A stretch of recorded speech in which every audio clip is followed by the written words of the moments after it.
Selamat pagi pemirsa, tentunya dalam acara Pesona Budaya Nusantara. Nah, pagi ini kami akan menghadirkan bintang tamu yang spesial, yang mana beliau ini merupakan pendiri dari komunitas Malanggati di Kota Magelang, tepatnya di Magelang Tengah. Kepada Bapak Katri, mohon bisa langsung bergabung bersama kami, silakan Pak. Mana kabarnya? Ya, baik. Alhamdulillah. Gimana Pak perjalanannya? Aman ya? Aman. Nggak hujan? Ya, sedikit gerimis. Sedikit gerimis. Iya, tentunya sebelum kita ngobrol banyak bersama Pak Katri, kita akan memperlihatkan salah satu cuplikan produksi dari komunitas Malanggati di alun-alun Kota Magelang tanggal 9 Oktober 2024.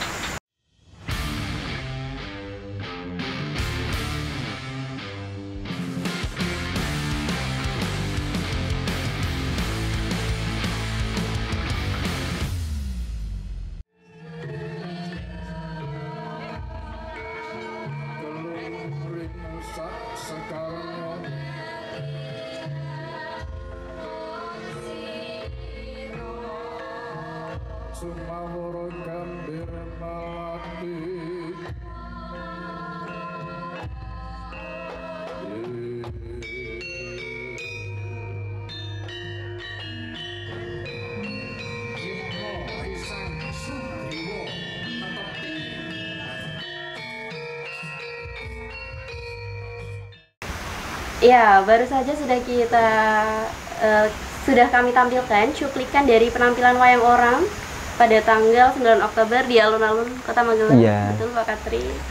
Yang merupakan kesenian produksi dari komunitas Malanggati. Jadi ya saya perjelas lagi Mbak, kemarin itu komunitas Malanggati dengan beberapa teman-teman dari Isi Solo dan juga anak-anak SMP di Kota Magelang.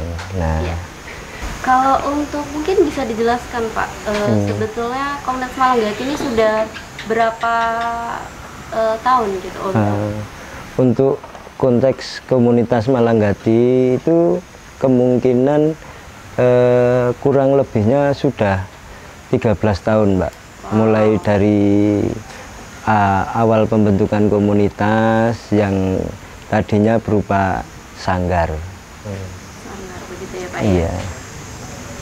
Saya tuh sempat membaca dan lumayan tertarik juga. Katanya untuk komunitas Malanggati ini memang dari warga desa situ ya Pak? Maksudnya bukan dari, kan kalau biasanya komunitas ya ada yang dari luar terus gabung ya. begitu. Sebenarnya komunitas Malanggati itu berawal dari keresahan tentang sosial, tentang sosial kemasyarakatan Mbak. Iya. Makanya dibuat komunitas Malanggati itu lewat kegiatan mereka yang diinginkan oleh warga. Makanya seni budaya itu lebih dikedepankan untuk pembentukan pertamanya. Lah setelah mereka senang dengan kegiatan-kegiatan itu, maka mindset yang kedua kita harus mengelola kemasyarakatannya. Makanya lewat jalur pendidikan, lewat jalur agama, lewat jalur kemasyarakatan, lewat sosialnya kita dapat semua. Sampai sekarang pun sudah tertata dengan mungkin ya 50% baru tertata, itu belum nyampe ke tataran yang spesifik untuk kegiatan kemasyarakatan. Menarik ya teman-teman, karena ya seperti yang saya sampaikan tadi, kalau biasanya komunitas itu kan memang ada juga campuran dari luar, tapi ini bisa nyengkuyung bareng untuk satu dusun Malanggati di komunitas Malanggati. Baik Pak Katri, mungkin saya ingin kembali lagi kita ke yang cuplikan tadi yang sudah ditampilkan. Itu mungkin kita mau tahu lebih lanjut tentang prosesnya untuk bisa menyelenggarakan acara yang sesukses kemarin? Oke, saya jelaskan dulu dari detail awal. Iya. Detail awal itu pertama itu karena ada program dari Dinas Pendidikan dan Kebudayaan yang bertepatan dengan Hari Wayang Dunia. Itu ada di waktu Hari Wayang itu ada 3 program yang dicanangkan oleh Dinas Pendidikan dan Kebudayaan. Satu, hari pertama itu Kamis 7 November itu wayang kulit. Hari kedua adalah lomba karawitan SD dan SMP. Yang ketiga adalah wayang orang. Lah, wayang orang itu menjadi gonggongannya karena beberapa tahun ini belum ada Magelang itu kegiatan tentang seni budaya wayang orang. Sudah hampir 30 sampai 50 tahun yang disutradarai oleh masyarakat Magelang dan juga oleh pelaku seninya orang Magelang. Makanya Dinas Pendidikan dan Kebudayaan pengen membuat kegiatan wayang orang yang ditampilkan di alun-alun Kota Magelang. Ya baik.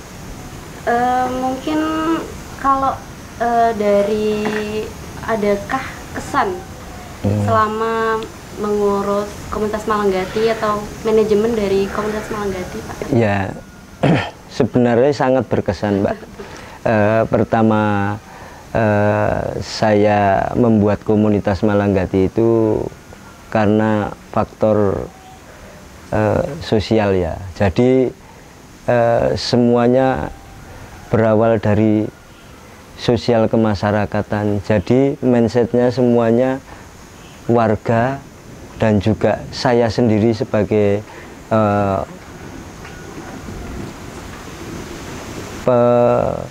pencetus komunitas itu ingin semuanya berawal dari bahasa kemasyarakatan semua. Jadi kalau untuk manajemen, wah kesan-kesannya banyak Mbak Ana. Iya, sudah lama. Iya, sudah lama. Awal-awal itu kita itu ya terseok-seok dengan manajemen.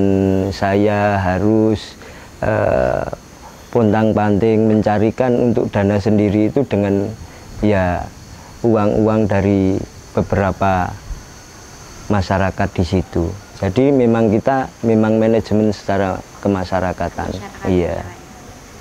Kalau untuk mungkin teman-teman di sini juga pengen tahu nih Pak, karena kemarin juga saya sempat baca kalau katanya di komunitas Malanggati itu untuk pertunjukan tuh hanya 1 kali pentas dan setelah itu sudah tidak mementaskan lagi. Jadi uniknya tuh di situ. Apakah betul Pak? Iya. Jadi selama 13 tahun itu beberapa anak-anak komunitas itu karena terbiasa dengan budaya seneng nari. Seneng nari itu akhirnya ya cuman 1 kali memainkan sudah, besok sudah ganti lagi. Pengennya itu sesuatu yang berbeda karena di dalam proses kegiatan itu pasti ada ilmu-ilmu yang belum didapat dari apa. Yang pasti itu dari proses itu.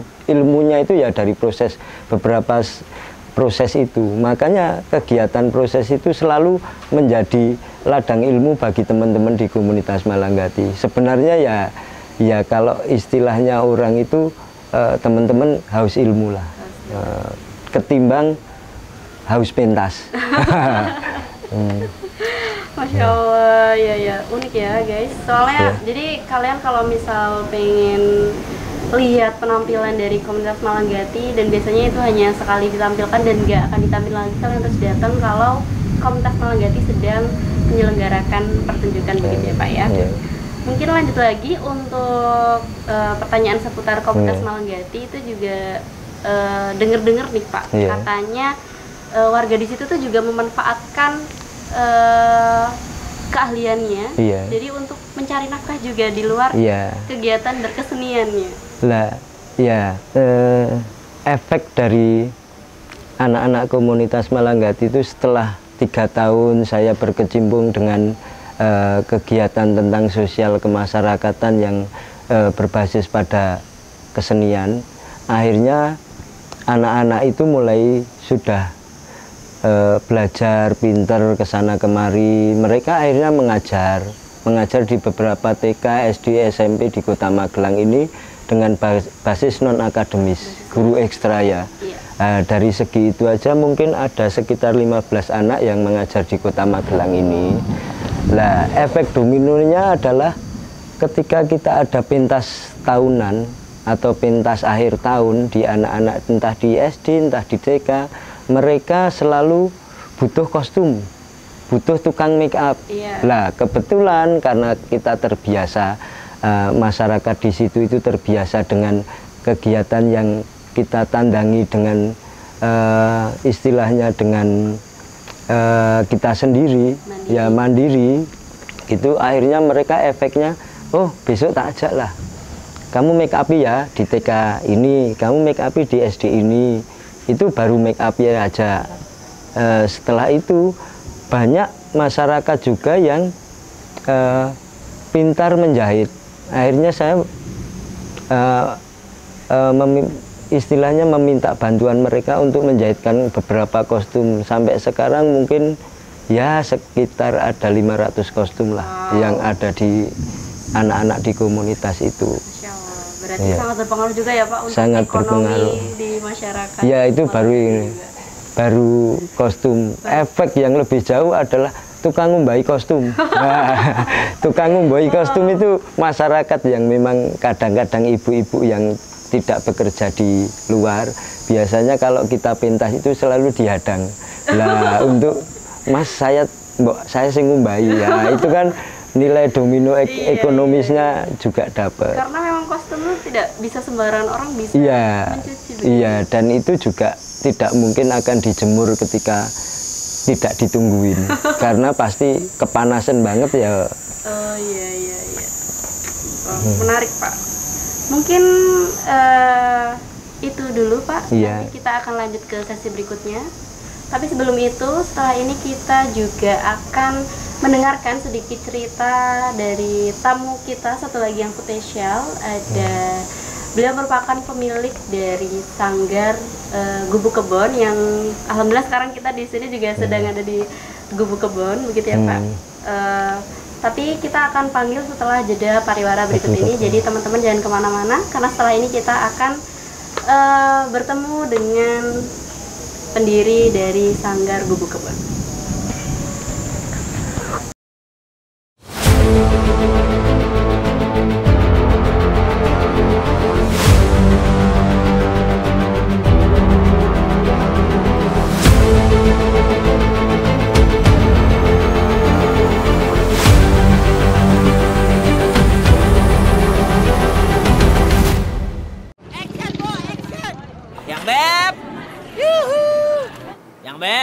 HL, ada BBQ gak? DC.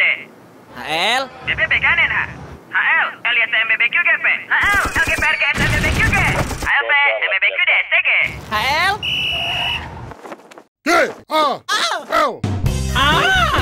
Ngapain nelpon singkat-singkat? Ganti ke Axis Gaul sekarang. Gratis nelpon ke semua Axis sampai jam 5 sore. Kirit itu. Axis.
Baik pemirsa, kembali lagi bersama kami dalam acara Pesona Budaya Nusantara. Dan setelah yang kami janjikan tadi bahwa setelah ini akan ada salah satu pendiri dari Sanggar Gubuk Kebon juga, dan beliau merupakan penggiat seni yang sudah lama berkecimpung di dunia kesenian. Monggo Bapak Gepeng Nugroho bergabung bersama kami. Pak, bagaimana kabarnya? Alhamdulillah baik, Mbak. Alhamdulillah baik. Cuacanya meskipun sedikit gerimis, tapi harus tetap semangat ya Pak. Oh iya.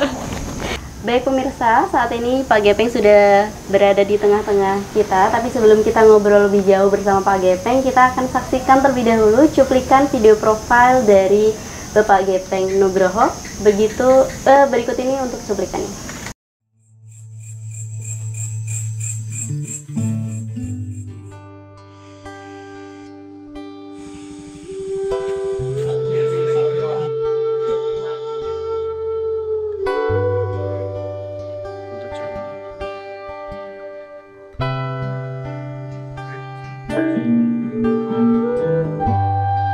Di sini ada airnya, di sana banyak korupsi.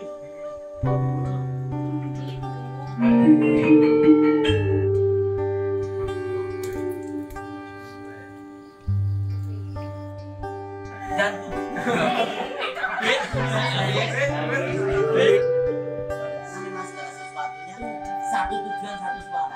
Saya katakan setuju dengan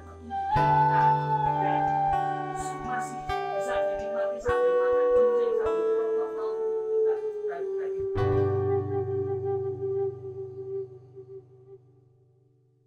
Iya, Bapak Gepeng Nugroho sedang sibuk apa nih Pak sekarang?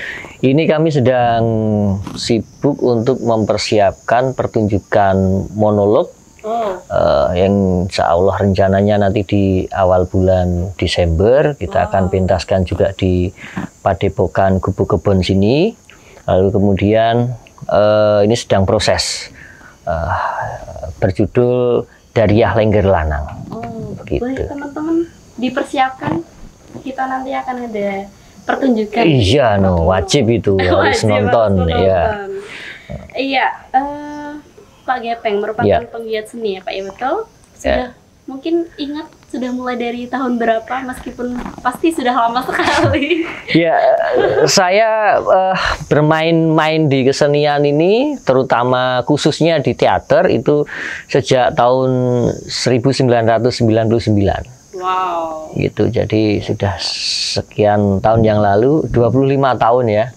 25 tahun, seperempat abad, lalu kemudian, tapi sebelumnya untuk bermain-main di luke segala macam itu sebelum tahun itu saya sudah seneng di situ. Hanya kemudian tertambat di teater itu mulai tahun itu. Lalu di tahun 2005 saya mulai main-main belajar di film. Nah saat ini saya mendirikan Gubuk Kebon ini sejak tahun 2018. Jadi sekian tahun yang lalu kemudian tapi di sini bukan hanya teater dan film saja, tetapi kami sediakan gamelan untuk kawan-kawan karawitan dan tradisi, kami sediakan ruang-ruang untuk kawan-kawan tari dan lain-lain begitu. Insya Allah, menarik ya teman-teman. Jadi mungkin teman-teman juga kepengen tahu nih Pak, karena saya pun juga kemarin sempat mendapatkan informasi kalau Pak Gepeng ini memang terjun di dunia penyutradaraan film dan juga sedang sibuk menggeluti teater, begitu Pak. Mungkin bisa diceritakan sedikit kepada teman-teman semua. Iya, ya kebetulan selain saya ngelola Padepokan Seni Gubuk Kebon ini, saya kan juga mendirikan PH, ya namanya Cakrawala Film. Hanya memang Cakrawala Film ini tidak akan ini manajemennya berbeda dengan Gubuk Kebon kan gitu. Ya orang kata itu kalau saya ibaratkan itu tangan kanan dan tangan kiri, kapan memberi dan kapan menerima. Itu manajemen kesenian kita. Ya manajemen sosial gitu kan. Nah, kapan bagaimana harus memanage untuk memenuhi dapur kita begitu. Jadi harus bisa dibedakan. Maka sebagai pelaku seni memang saya punya angan-angan ketika saya ingin menegakkan idealis saya kan gitu. Nah, itu harus sudah selesai urusan dapur gitu. Maka mau tidak mau urusan dapur harus kemudian melalui jalur lain. Ya, saya kebetulan adalah seorang guru jadi mengajar. Selain itu juga bagaimana mengelola, memanage Cakrawala Film ini, PH saya. Nah, bagaimana mengelola Padepokan Seni Gubuk Kebon ini yang mau tidak mau kami harus menghidupi gitu. Kalau resiko menghidupi itu kan dengan segala macam daya kan gitu. Gitu, Mbak. Kalau untuk teaternya, Pak, ya, ya. Di-spill sedikit buat teman-teman semua, mungkin ada yang penasaran juga, karena saya juga penasaran. Oke. Iya, jadi gini, Mbak. Dari perjalanan panjang kami sejak tahun 99 itu sampai dengan sekarang, tentu saja namanya dulu ketika masih getol-getolnya idealis banget dengan teater, barangkali kita kiblatnya kepada Shakespeare, naskah-naskah Shakespeare yang begitu-begitu gitu kan. Sekarang saya lebih suka dengan karya-karya kami yang lebih dekat dengan masyarakat, alias kami sebutnya dengan teater daerah. Jadi teater itu kan dibagi menjadi beberapa genre. Teater tradisi, dalam hal ini kayak Mas Katri ini wayang wong misalnya, terus kemudian ketoprak itu termasuk teater tradisi, terus ada teater modern. Nah, awal saya bermain atau awal saya mempelajari adalah teater modern ini.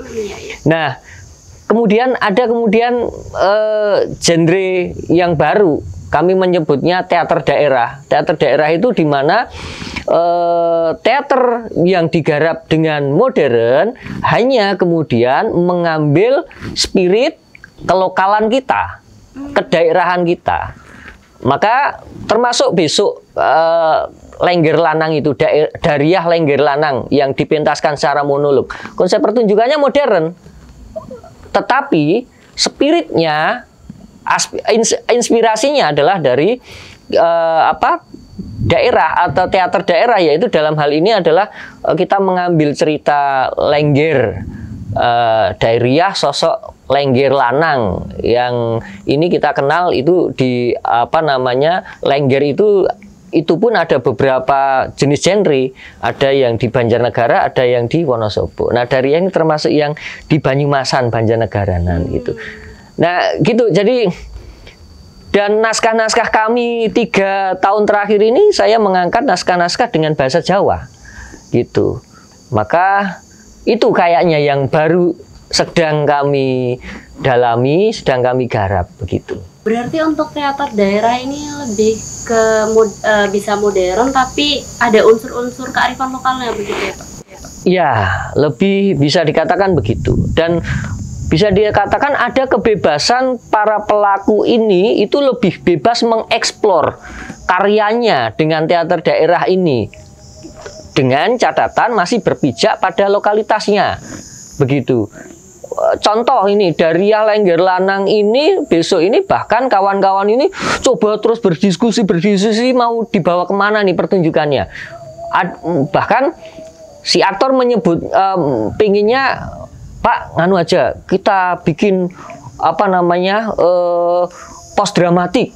Gitu. Post dramatik itu tingkatan di mana itu sudah tidak memikirkan dramaturgi, tidak memikirkan konsep-konsep pertunjukan yang umum begitu kan. Maka ada kebebasan yang luar biasa diberikan untuk menggarap ini. Nah, kita mulai garap itu. Bahkan setiap malam, setiap latihan, setiap sore anak-anak ngumpul itu diskusinya masalah bagaimana bentuk pertunjukannya. Begini, oh ini sudah pernah, sudah selesai. Oke, cari bentuk lain dan seterusnya. Nah, itulah ruang-ruang diskusi yang bisa kita ciptakan di dalam proses kreatif itu, yang itu sebenarnya memicu dari kreativitas para pelaku sehingga pikirannya tidak mampet ini, kreativitasnya tidak mampet. Nah, tempat ini sebenarnya pengen menjadikan ruang-ruang bukan hanya sekedar produktivitas berkarya, tetapi ruang-ruang diskusi itu. Sehingga di Magelang dinamika iklim berkeseniannya itu bisa tumbuh kembang begitu. Masya Allah. Berarti kalau untuk pelaku mungkin kan sekarang juga sedang menggarap yang tadi dari itu ya Pak, Lengger. Lengger Lanang ya. Iya, itu kalau untuk pelakunya sendiri apakah dari warga-warga teman-teman dari Magelang juga atau ada yang dari luar juga? Iya. Jadi gini, Dariah Lengger Lanang ini pernah kami pentaskan naskah penuhnya ya. Iya. Pernah kami pentaskan di tahun 2016 di Taman Mini Indonesia Indah, yang waktu itu alhamdulillah Magelang yang mewakili Jawa Tengah waktu itu memperoleh tiga kejuaraan, naskah terbaik, terus aktor terbaik, terus penampilan terbaik. Nah, ini kemarin ada semacam apa ya namanya, fasilitasi pertunjukan yang dilakukan oleh kawan-kawan di Jakarta sana, apa namanya, di Teater Ciputat Jakarta Selatan, itu membuat ruang kompetisi kawan-kawan itu se-Indonesia itu untuk mempresentasikan, menciptakan ide gagasan pertunjukan monolog. Lah kawan-kawan sini Gubuk Kebon ini kebetulan diundang ke sana, lalu mempresentasikan salah satu yang pernah kita garap dulu. Itu kemudian menarik, akhirnya oke, digarap tetapi formatnya adalah monolog. Nah gitu.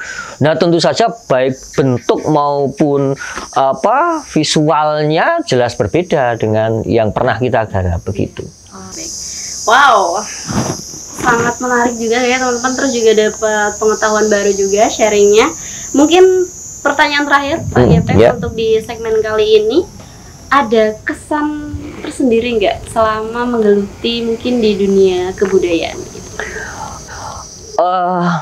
Bicara soal kesan barangkali tidak akan ini ya, tidak akan habis ya. Tapi yang jelas begini, selama apa namanya, niat kita, energi kita positif, idealis kita juga positif, setidaknya bisa berguna juga untuk kawan-kawan di sekitar kita. Lebih bagusnya lagi ketika harus berkontribusi pada masyarakat sosial di lingkungan kita, itu akan juga memberikan feedback kepada kita, itu juga positif juga. Maka apa yang kita lakukan itu selalu optimis. Nah demikian juga saya itu insya Allah akan selalu dengan pikiran yang positif, rasa juga yang positif, itu menjalannya enak kok. Tiba-tiba ketika ada kekurangan ini ada teman yang membantu, kekurangan ini ada orang yang membantu begitu. Itu hukum alam seperti itu. Maka kami akan selalu berpikir positif, berlaku positif, bertindak positif untuk menebarkan energi positif juga pada lingkungan minimal dan masyarakat pada umumnya. Enjoy begitu ya? Iya. Oke, baik teman-teman, teman-teman juga diharapkan untuk enjoy, karena setelah jeda pariwara berikut ini kita akan lanjutkan untuk segmen ketiga. Ya. Nantinya kita akan membahas seputar era globalisasi. Jadi teman-teman jangan kemana-mana, karena setelah ini kami akan kembali lagi.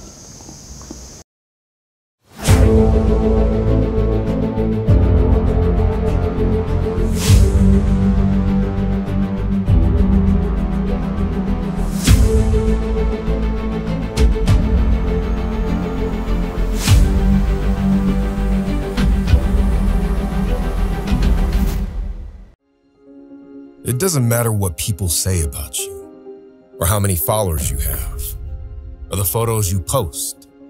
That doesn't define who you are. What defines you is your character. It's all about your passion for what you want to do, your drive to keep going, to keep moving forward.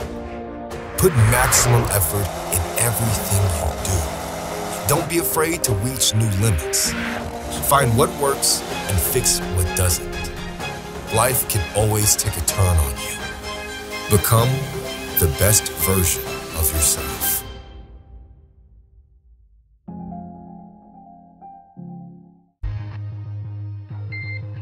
Good morning, welcome aboard. Dragon, SpaceX, Comtrack ground stations. SpaceX Dragon, we're go for launch. Let's light this candle. 5, 4, 3, 2, 1. Liftoff of the Falcon 9 and Crew Dragon. Go NASA, go SpaceX. It's unmatched, the enthusiasm here, the expertise, the knowledge, the vigor, the energy. By working together through these difficult times, you've inspired the nation, the world.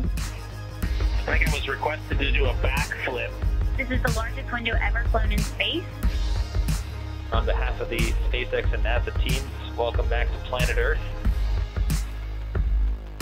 Thanks for flying SpaceX. Kalau aku udah gede, aku mau jadi Exmut. Mau jadi bos. Hari-hari ngomong campur bahasa Inggris. Tiap Jumat pulang kantor, nongkrong bareng sesama Exmut, ngomongin proyek besar, biar kelihatan sukses. Suara agak digedein, biar kedengeran cewek di meja sebelah. Kalau weekend sarapan di kafe sambil sibuk laptopan. Pesan kopi secangkir harga 40 ribuan. Minumnya pelan-pelan, biar tahan sampai siang demi wifi gratis. Kalau tanggal tua, pagi siang malam, makannya mie instan. Kalau mau nelfon bisanya cuma miss call. Jadi orang gede menyenangkan, tapi susah dijalanin. Pakai dulu, bayar kapan kamu suka. Indi Plus, layanan prabayar, kenyamanan pasca bayar.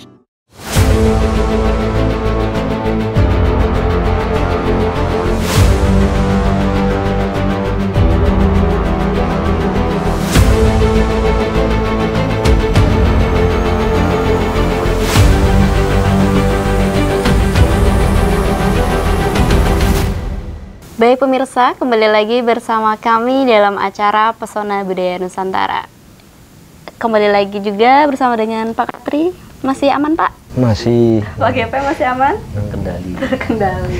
Oke, dalam segmen kali ini kita akan mungkin membicarakan lingkup kebudayaan yang lebih luas ya Pak ya. Karena di era sekarang ini pengaruhnya kan lumayan besar ya untuk pengaruh digital ini. Orang-orang itu cenderung lebih suka bermain gadget ketimbang sengkuyungan bareng, kumpul-kumpul sama teman-teman, apalagi untuk terjun ke kebudayaan begitu ya Pak. Mungkin kita pengen tanya nih, mungkin teman-teman juga pengen tahu respon Bapak sebagai penggiat seni itu mungkin bagaimana? Oke, Pak Gepeng dulu Pak. Boleh, saya. silakan. Monggo. Ya, biasanya Mas Katri gitu, gue pengen iso jiplak. Gak ikutan kamu. Ya, dia gini ya, kalau kita berdua ini sok biasa bully-bulian tapi pernah kan sakit hati. Itu malah justru menunjukkan keakraban. Sudah bestie. Pola manajemen di kesenian kan di komunitas harusnya memang begitu. Nah, kalau saya akhirnya mengubah sudut pandang seperti ini. Kalau kita kemudian selalu melihat persoalan-persoalan digital seperti ini sehingga mempengaruhi pola hidup dari remaja Gen Z saat ini, ya memang nggak akan habis-habisnya. Jadi maka kita akan merubah bagaimana kita bisa fleksibel, tetap bisa mempengaruhi anak-anak muda ini untuk kemudian bisa welcome dan bisa bermain-main dengan kita, menikmati kesenian itu, dan akhirnya dengan kesadaran sendiri bisa berkarya gitu. Nah, maka langkah yang harus kita lakukan tentu saja bagaimana coba alih wahana, alih media itu bisa kita lakukan. Contoh di teater begitu kan. Teater yang notabene adalah dunia pertunjukan, dunia panggung. Dulu kawan-kawan ketika bicara soal acting di panggung, mereka akan lebih seneng pentas di panggung dibandingkan diajak main film. Karena emosionalnya berbeda.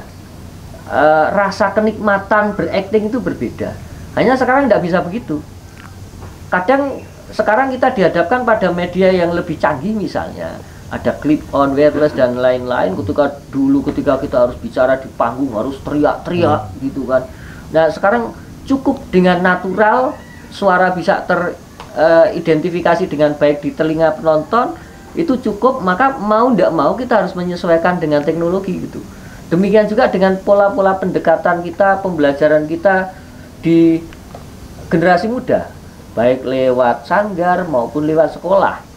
Kalau saya lebih senang mendoktrin, kebetulan saya seorang guru, mendoktrin siswa-siswa kami itu bagaimana caranya kerja kolektif itu dilaksanakan dan menggunakan gadget itu untuk media publikasi, untuk media mencari referensi, literasi begitu. Nah, kita manfaatkan hal-hal itu ya untuk bagaimana masuk ke dalam dunia mereka. Gitu. Yang berikutnya secara teknis pola latihan misalnya. Yang mau tidak mau kita harus bagaimana caranya menciptakan formulasi yang tepat untuk mereka bisa klik dengan pola kita. Kalau dulu bisa dikatakan kalau saya menyutradarai misalnya tidak disiplin begitu, ada sampai hari ini pun kadang ketika saya ketemu dengan kawan-kawan yang dulu pernah saya sutradarai di era-era tahun 2000-an begitu, kadang masih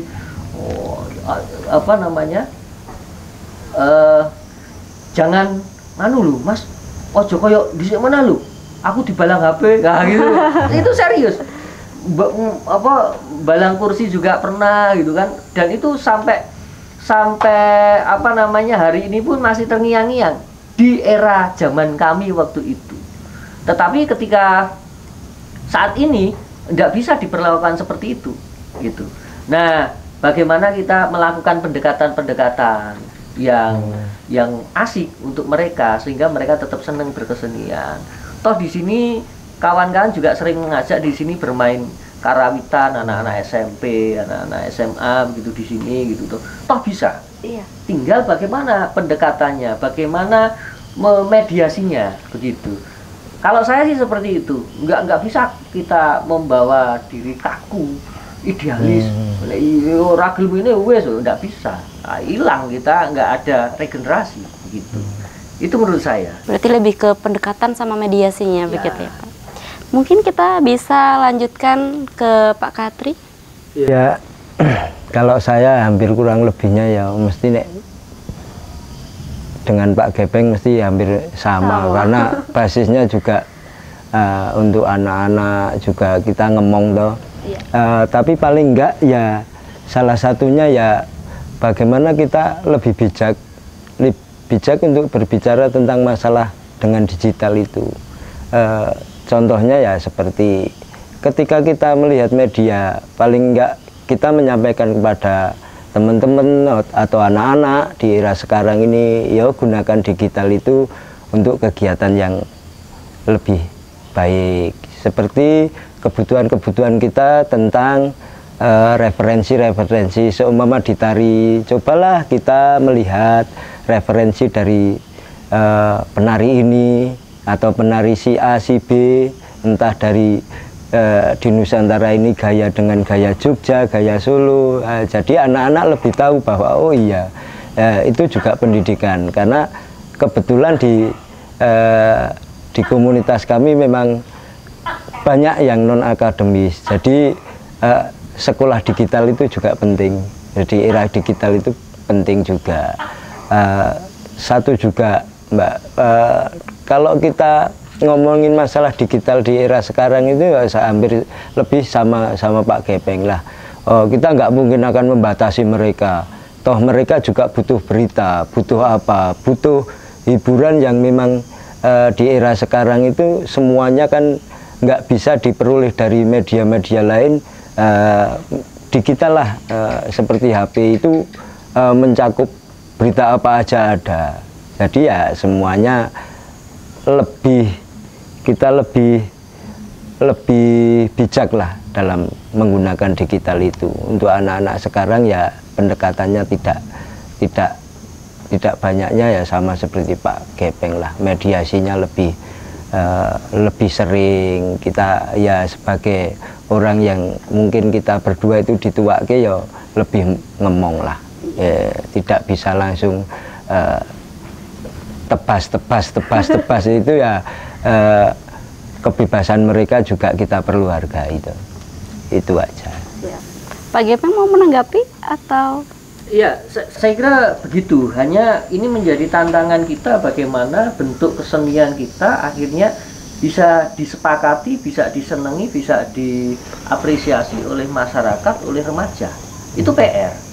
Maka sama halnya sekarang ini kenapa alasan saya kemudian menggarap lebih kepada teater daerah begitu. Karena saya ingin menciptakan pertunjukan yang modern, tetapi ada juga tuntunan di sana. Ada juga kemudian pembelajaran yang bisa kita ambil dari kelokalan kita, yang tanpa disadari kita akan menjadi bangga dengan apa yang kita miliki di lingkungan kita, kedaerahan kita begitu. Itu sebenarnya salah satu upaya kita dalam upaya menyesuaikan dengan lingkungan, menyesuaikan dengan selera masyarakat begitu.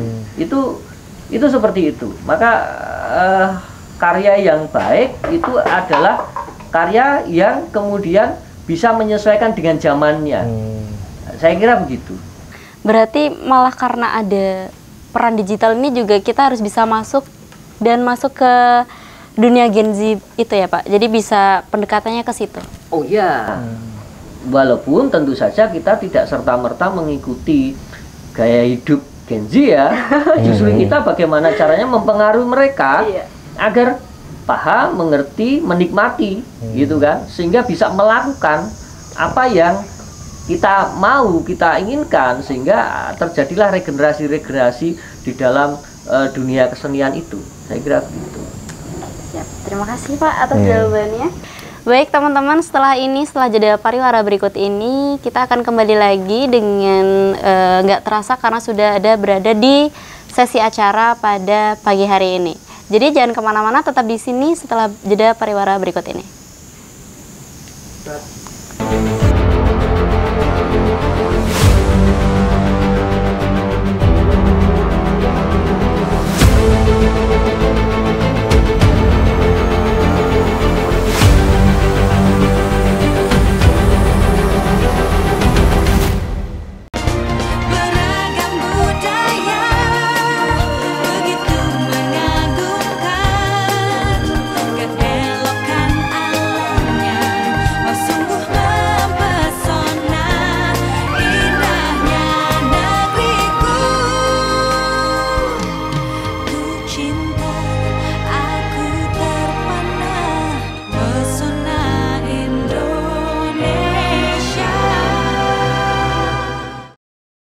Don't you just love the fresh mountain air?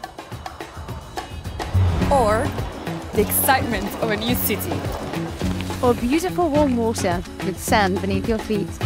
But travel isn't just about where you're going. It's how you get there. And choosing the right airline. It's so important. Big food, for instance.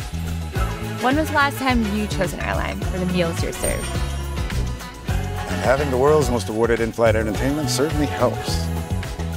Oh, here lies Juliet, and her beauty makes this vault a feasting present. This seat is so comfortable. Emirates Premium Economy. Maybe one day all airlines will have seats like this. Yes, we all love to see this big, beautiful world. But remember, whatever class of travel you desire, you always deserve to fly better. Bayangkanku beri Oreo untuk si vampir yang menyeramkan. Akankah dia berubah dengan susu segelas? Ku rasa semua akan jelas menyenangkan karena krimnya sangat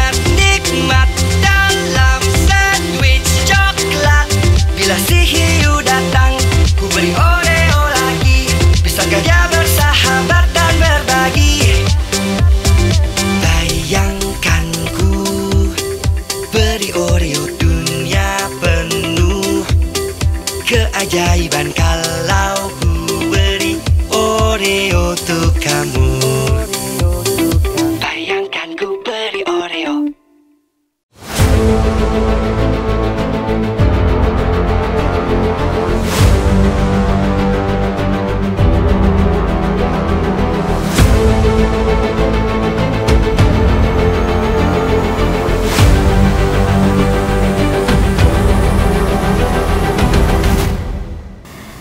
Baik pemirsa, kembali lagi bersama kami dalam acara Pesona Budaya Nusantara. Nah, saat ini kita sudah berada di penghujung acara pada pagi hari ini.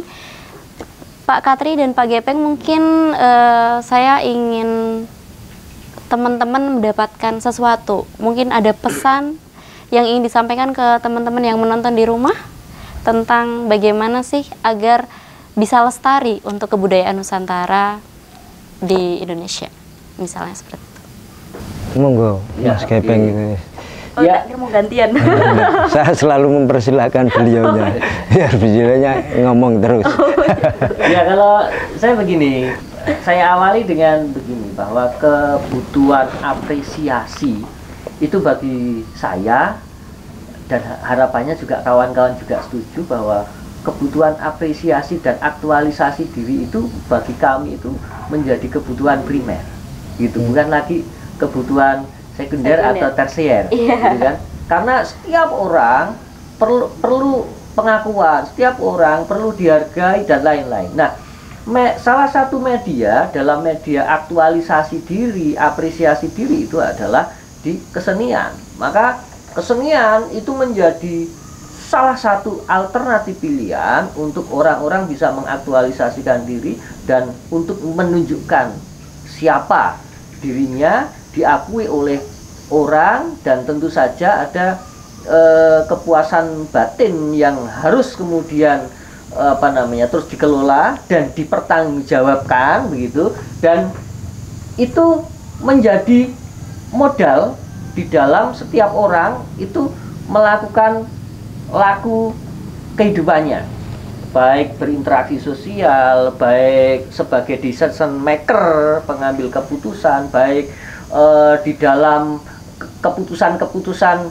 yang lain urusannya dengan perut atau urusannya dengan ruang lingkup terkecil yaitu keluarga atau masyarakat begitu.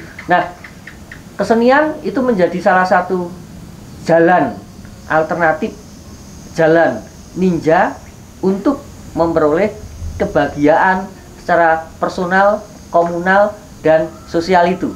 Gitu. Nah, maka harapannya kita sebagai pelaku kesenian bisa terus produktif, tetapi bukan hanya sekedar produktif, tetapi tetap harus bisa bertanggung jawab dengan apa yang karya-karya yang kita hasilkan. Pertanggungjawaban yang paling utama adalah impact kepada masyarakat itu harus positif. Syukur-syukur bisa mengajak masyarakat untuk bisa tergabung dengan kita. Iya. Itu. Terus yang terakhir adalah kesenian ini bukan hanya sekedar hobi, tetapi bisa menjadi ruang yang besar untuk kita menciptakan ekonomi kreatif kita. Gitu. Saya kira begitu, Mbak. Iya. Bisa dilanjutkan, Oke, Pak? Ya, bagi saya kesenian dan budaya itu untuk tantangan sekarang itu mungkin diperkenalkan sejak dini, Mbak.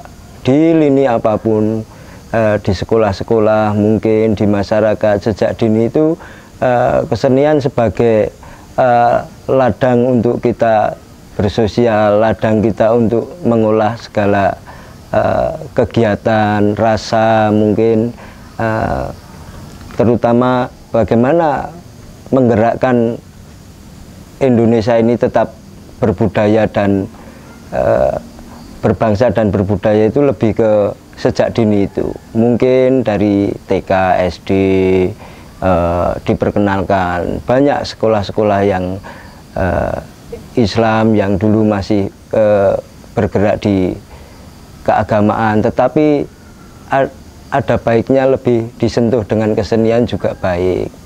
Itu aja mungkin, Mbak. Nek, bagi saya ya sejak dini itu untuk Indonesia lebih bagus, karena kesenian itu ladangnya olah rasa bagi setiap manusia. Iya. Baik, kami ucapkan terima kasih untuk Pak Gepeng dan Pak Katri atas waktunya dan juga sharing yang luar biasa, menarik dan sangat bermanfaat untuk kita semua. Semoga bisa, harapannya ke depan generasi muda juga bisa untuk ikut melestarikan dan berkecimpung di dunia kebudayaan, begitu ya Pak. Mungkin itu saja, kita sudah sampai di penghujung acara. Kami ucapkan sekali lagi terima kasih.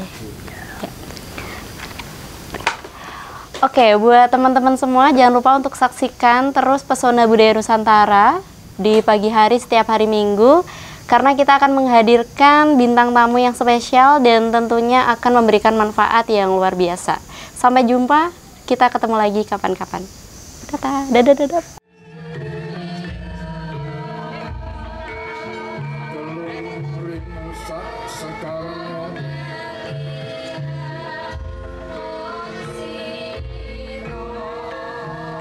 Sumaworo gambir malati